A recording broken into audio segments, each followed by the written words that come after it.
सभी विद्यार्थियों को नमस्कार, गुड मॉर्निंग। तो आज है 8 अप्रैल 2023 और 8 अप्रैल 2023 के जितने भी इंडिया और वर्ल्ड के जो करंट अफेयर्स के क्वेश्चन बनते हैं, आज उनका हम डिस्कशन करेंगे।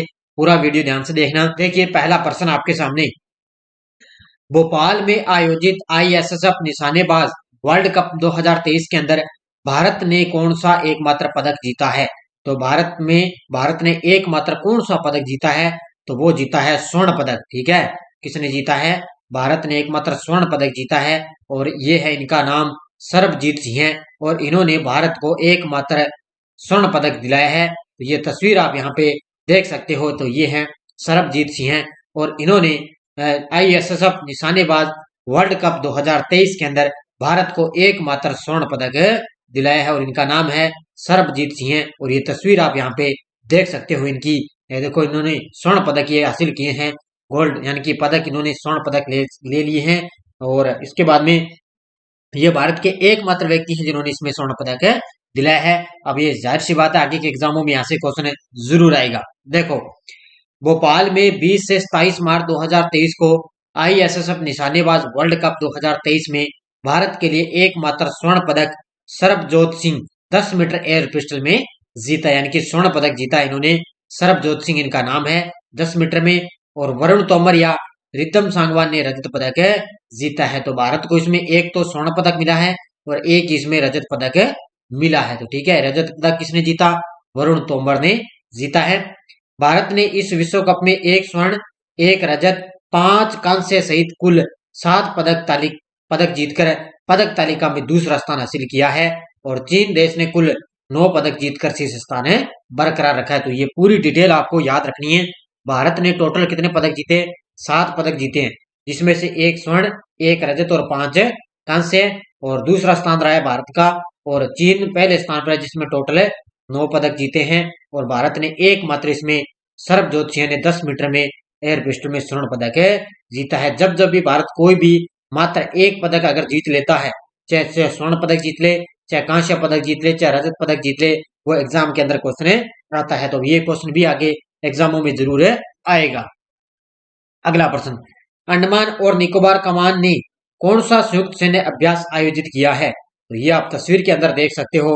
ये भारत के अंदर आपको पता है, अंडमान और निकोबार कमान सेना ने कौन सा संयुक्त सैन्य अभ्यास आयोजित किया? ये किया है कवच। ठीक है, इसका नाम क्या रखा गया है? कवच इसका नाम रखा गया है। और कोप इंडिया तो आपको पता ही है, अभी 10 अप्रैल तक आपको पता है भारत और अमेरिका के बीच में पश्चिम बंगाल में कोप इंडिया का आयोजन किया जाएगा, तो अभ्यास का। तो अब ये जो अंडमान और निकोबार कमान ने जो संयुक्त सैन्य अभ्यास आयोजित किया है, जिसका नाम है कवच, और इसमें तीनों सेना शामिल है। एक तो भारतीय थल सेना, नौसेना, वायुसेना, तीनों इसमें शामिल है। तो इन तीनों सेनाओं ने मिलकर ये कवच अभ्यास आयोजित किया। देखो, तस्वीर आपके सामने दे रखी है, इसमें देख सकते हो आप। देखो, मुख्य तथ्य, 5 अप्रैल 2023 को अंडमान और निकोबार कमांड, जो भारत की एकमात्र त्रिसेवा इकाई है, ने एक सहयोगी सैन्य अभ्यास नामक कवच आयोजित किया है। इस अभ्यास का नाम है कवच। त्रिसेवा अभ्यास यानी कि एक्स कवच में सेना, नौसेना और वायुसेना और तटरक्षक बल इसमें शामिल थे। तो ये तीनों सेनाएं इसमें शामिल थी। उन्होंने अंडमान और निकोबार के अंदर इन्होंने कवच अभ्यास जो आयोजित किया है। तो ये पूरी डिटेल आपको अच्छी तरह से याद रखनी है। नेक्स्ट, अमित शाह ने किस राज्य में भगवान हनुमान की 54 फीट ऊंची प्रतिमा का अनावरण किया है? अमित शाह ने किस राज्य के अंदर भगवान हनुमान की 54 फीट ऊंची प्रतिमा का अनावरण किया? ये किया है गुजरात राज्य के अंदर। ठीक है, कहां पर किया है? गुजरात राज्य के अंदर। आपको पता है अमित शाह ने किस राज्य में गुजरात के अंदर भगवान हनुमान की 54 फीट ऊंची प्रतिमा का अनावरण किया। और कल आपको पता है, परसों 6 अप्रैल के दिन आपको पता है हनुमान जयंती बनाई गई थी। उसी के उपलक्ष्य में इन्होंने हनुमान जी की मूर्ति का अनावरण किया है। तो ये तस्वीर आप यहाँ पे देख सकते हो। ये रहे हमारे गृह मंत्री अमित शाह ने, इन्होंने हनुमान जी की प्रतिमा का अनावरण किया है। तो ये तस्वीर आप यहाँ पे देख सकते हो। ये है बजरंगबली हनुमान जी की तस्वीर। देखो, मुख्य तथ्य, भारतीय गृह मंत्री अमित शाह ने गुजरात में सालंगपुर भगवान हनुमान की 54 फीट ऊंची प्रतिमा का अनावरण किया। यह मूर्ति तांबे से बनी है और अहमदाबाद के नरनपुरा में स्थित हनुमान मंदिर में स्थापित की गई है। और साथ में उन्होंने शिवालय गार्डन और भोजनालय का उद्घाटन किया है। तो हमारे जो भारतीय गृह मंत्री अमित शाह है, उन्होंने साथ में तो ये हनुमान जी की मूर्ति का अनावरण किया और इसके साथ साथ उन्होंने विशालकाय गार्डन और भोजनालय का उद्घाटन भी किया है। कहां पर है? गुजरात के अंदर। अगला प्रश्न, वर्ष 2022 में दुनिया के सबसे व्यस्ततम हवाई अड्डों में दिल्ली एयरपोर्ट को कौन सा स्थान मिला है? तो टॉप 10 के अंदर आपको पता है दिल्ली एयरपोर्ट भी शामिल हो चुका है। व्यस्ततम हवाई अड्डों के अंदर इसमें दिल्ली को स्थान मिला है 9वां स्थान। कौन सा? Option number C, Delhi airport को कौन सा स्थान मिला है? 9वां स्थान है, मिल चुका है। देखो, दिल्ली स्थित इंदिरा गांधी अंतर्राष्ट्रीय हवाई अड्डा वर्ष 2022 में दुनिया के सबसे व्यस्ततम हवाई अड्डों में 9वें स्थान पर बरकरार रहा है। ये स्थान रहा इनका।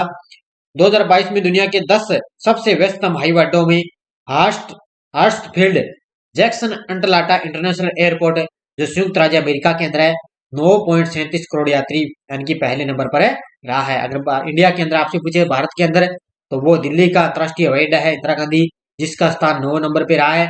और पहले नंबर पे आपसे पूछे तो जिनका नाम आएगा हार्ट्सफील्ड जैक्सन अटलांटा इंटरनेशनल एयरपोर्ट, ये अमेरिका के अंदर है, इसका पहला स्थान है, यानी कि टॉप 10 के अंदर ये शामिल हो चुके हैं।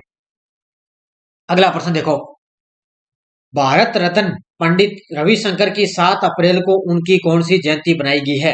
भारत रत्न से सम्मानित है जिनका नाम है पंडित रविशंकर, और इनकी 7 अप्रैल को कौन सी जयंती बनाएगी? तो ये बनाई गई 103वीं जयंती। कौन सी बनाई गई है? 103वीं इनकी जयंती बनाई गई है।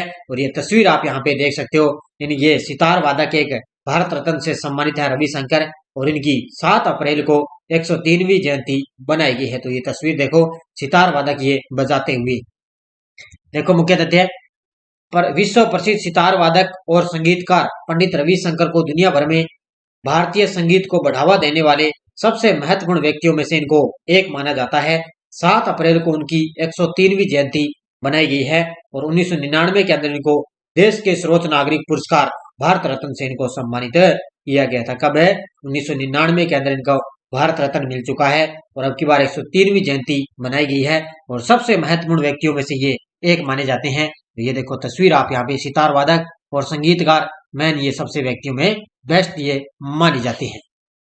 अगला प्रश्न देखो आपके सामने, अमेरिकी वित्त वर्ष 2000 सबसे प्रभावशाली महिलाओं की सूची में कितनी भारतीय महिलाएं शामिल है? अमेरिकी वित्त में 100 सबसे प्रभावशाली महिलाओं की सूची में कितनी भारतीय महिलाएं शामिल है? तो वो है 5 महिलाएं इसमें शामिल है। कितनी? 5 भारतीय महिलाएं शामिल है। भारतीय मूल की 5 महिलाएं, जो 5 महिलाओं को अमेरिकी वित्त में 100 सबसे प्रभावशाली महिलाओं की सूची में शामिल किया गया। एक देखो इसमें कौन कौन सी है 5, एक तो है जेपी मॉर्गन से अनु एंगेर, ठीक है। दूसरी है एरियल इन्वेस्टमेंट से रूपल जे बंसाली। तीसरी है फ्रैंकलिन टेम्पलेट से सोनल देसाई। चौथे नंबर पे है गोल्डमैन से मीना फ्लाइन, और बैंक ऑफ अमेरिका से है श्वेता सुब्रमण्यम। तो इन 5 के मैंने नाम आपको बता दिए। ये अमेरिका वित्त में 100 सबसे प्रभावशाली महिलाओं की सूची में ये 5 भारतीय महिलाएं इसमें शामिल है। नेक्स्ट, हाल ही में किस राज्य की नागरी दुबराज चावल की किस्म को जीआई टैग मिला है? हाल ही में किस राज्य की नागरी दुबराज, ये चावल की एक किस्म है, इनको जीआई टैग मिला है, और ये किस राज्य की है? छत्तीसगढ़ की, ठीक है। किस राज्य की है? छत्तीसगढ़ राज्य की। देखो, छत्तीसगढ़ की नागरी दुबराज एक सुगंधित चावल को भौगोलिक संकेत यानी कि जीआई टैग दिया गया। किसको? नागरी दुबराज, ये चावल की किस्म है, और नागरी ये दुबराज चावल को छत्तीसगढ़ का बासमती भी कहा जाता है। ये बहुत ही सुगंधित होती है, तो चावल बहुत ही सुगंधित होता है। आपको पता है ये दुबराज चावल है, इसको छत्तीसगढ़ का बासमती भी कहा जाता है। एक पॉइंट ये आपको याद रखना है कि बिहार के प्रसिद्ध मरचा चावल काली मिर्च की तरह दिखने वाले को सरकार ने भी जीआई टैग दिया है। एक तो नागरी दुबराज को जीआई टैग मिल चुका है, एक ये बिहार का प्रसिद्ध है मरचा चावल, ठीक है। मरचा चावल ये काली मिर्च की तरह है, इसको भी जीआई टैग दिए गए। तो ये भी पॉइंट आपको अच्छी तरह से याद रखना है। नेक्स्ट है, विश्व व्यापार संगठन ने 2024 में वैश्विक व्यापार कितने प्रतिशत रहने की उम्मीद लगाई है? किसने? विश्व व्यापार संगठन ने। तो 2024 के अंदर वैश्विक व्यापार कितने प्रतिशत रहने की उम्मीद लगाई? ये लगाई है, ध्यान रखना, 3.2%। कितनी? 3.2%। देखो, विश्व व्यापार संगठन यानी कि WTO ने 5 अप्रैल 2023 के लिए अपने वैश्विक व्यापार विकास के दृष्टिकोण को पिछले अक्टूबर के 1% के अनुमान से संशोधित करके 1.7% कर दिया है। और विश्व व्यापार संगठन ने कहा कि 2024 के लिए व्यापार वृद्धि 3.2% रहने की उम्मीद लगाई है। और विश्व व्यापार संगठन की स्थापना कब हुई? 1 जनवरी 1995। और ये क्वेश्चन आ चुका है, इसमें रीट के अंदर, ये एसएसटी के एग्जाम के अंदर ये पूछा गया था। और विश्व व्यापार संगठन का मुख्यालय कहाँ पर है? जिनेवा, स्विट्जरलैंड के अंदर ये इसका मुख्यालय है। तो ये कई बार ये भी पॉइंट इस तरह के आपको एग्जाम में भी पूछे ले सकता है, तो ये भी आपको अच्छी तरह से याद रखने हैं। अगला प्रश्न, हाल ही में विश्व स्वास्थ्य संगठन विश्व स्वास्थ्य दिवस 2023 कब बनाया गया? हाल ही में विश्व स्वास्थ्य दिवस 2023 कब बनाया गया? तो ये कल 7 अप्रैल के दिन आपको पता है विश्व स्वास्थ्य दिवस 2023 बनाया जाता है। देखो, प्रत्येक वर्ष 7 अप्रैल को विश्व स्वास्थ्य दिवस मनाया जाता है। विश्व स्वास्थ्य दिवस 2023 ने हेल्थ फॉर ऑल इसकी मुख्य थीम रही है। कौन सी रही है? हेल्थ फॉर ऑल इसकी मुख्य थीम रही। अब WHO यानी कि विश्व स्वास्थ्य संगठन की स्थापना 7 अप्रैल 1948 को हुई है। और WHO के महानिदेशक कौन है?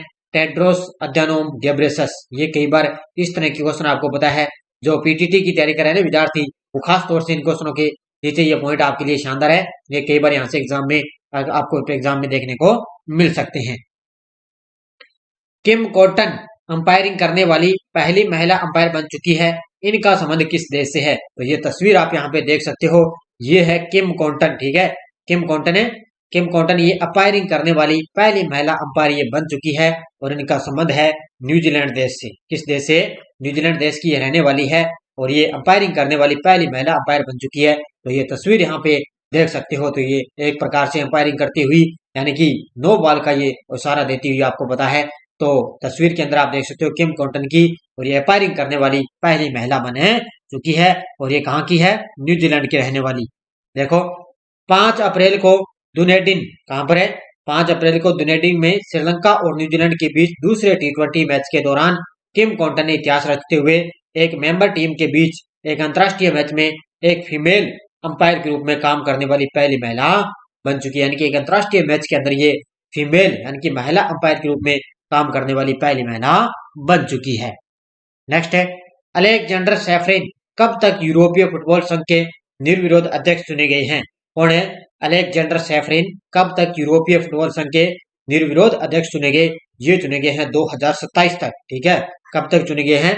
2027 तक। देखो, लिस्बन में आयोजित यूरोपीय फुटबॉल के शासी निकाय की साधारण कांग्रेस में अलेक्जेंडर सैफरिन को यूरोपीय फुटबॉल संघ यानी कि यूईएफए, ठीक है, ये नाम याद रखना है, यूईएफए के अध्यक्ष के रूप में निर्विरोध इनको चुना गया है, जिनका नाम है अलेक्जेंडर सैफरिन। कब तक चुना गया? 2027 तक इनको चुना गया है। ठीक है, ये आपको याद रखना है। अगला प्रश्न देखो, चीन ने अरुणाचल प्रदेश में कितने स्थानों के नाम बदलने की घोषणा की है? आपको पता है भारत और चीन के बीच में जो अरुणाचल प्रदेश है वहां पर आपको पता है इनके पीछे भी अभी भी वर्तमान के अंदर इनके बीच में विवाद चल रहा है, क्योंकि वो तो लगभग जगह है जो वहां की जो स्थान है जगह है वो भारत के अंदर आती है, लेकिन फिर भी चीन वहां पर विवाद तनाव वहां पर दोनों के बीच में बना हुआ है।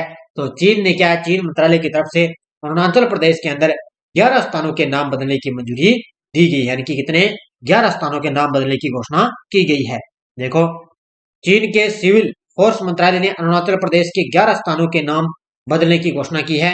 इन स्थानों में एक तो 2 आवासीय क्षेत्र, 2 भूमि क्षेत्र, 5 पर्वत शिखरों और 2 नदियों के नाम भी शामिल है। तो इनके नाम बदलने की घोषणा की गई है चीन मंत्रालय की तरफ से। और वर्तमान के अंदर आज भी वहां पर तनाव चलता रहता है, कभी कभार इनके बीच में टकराव होता रहता है। तो देखते हैं क्या इसके बीच में सोल्यूशन किया जाता है। अब आपके लिए एक मुहिम है, मैंने एक लिए जो भी चर्चा में रहेगा अपने टॉपिक है उसकी थोड़ी सी हम चर्चा करेंगे। तो आज अपनी थोड़ी चर्चा कर लेते हैं बांदीपुर राष्ट्रीय उद्यान जो कर्नाटक के अंदर है, इसकी थोड़ी चर्चा कर लेते हैं, क्योंकि इसके जो टाइगर रिजर्व है ये इसके 50 साल पूरे हो चुके हैं। तो देखो, बांदीपुर राष्ट्रीय उद्यान जो भारत के दक्षिणी राज्य कर्नाटक में स्थित है, इसको प्रोजेक्ट टाइगर रिजर्व के रूप में आज इसमें 50 साल इसके पूरे हो चुके हैं। ठीक है, कहाँ पर है ये? दक्षिणी राज्य कर्नाटक के अंदर है और इसके 50 साल पूरे हो चुके हैं। और यह पार्क 874 वर्ग किलोमीटर में से अधिक फैला हुआ है। कम है 874 वर्ग किलोमीटर से भी अधिक क्षेत्र में फैला हुआ है। इस पार्क को पहले 1973 में वन्य जीव उद्यान के रूप में स्थापित किया गया था, और लेकिन बाद में इसे 1973 में प्रोजेक्ट टाइगर रिजर्व के रूप में नामित किया गया था। पहले ये वन्य जीव उद्यान था 1973 के अंदर, लेकिन 1974 के अंदर इसको टाइगर रिजर्व के रूप में नामित किया गया था। बस एक छोटा सा अपने रोज का अपने डेली का टॉपिक लेंगे, जिसमें थोड़ी थोड़ी चर्चा अपने करते जाएंगे। जैसे आज अपने इसके 50 साल पूरे हो चुके हैं, तो इसलिए अपने इसकी थोड़ी सी चर्चा कर ली। बांदीपुर राष्ट्रीय उद्यान कर्नाटक के अंदर है।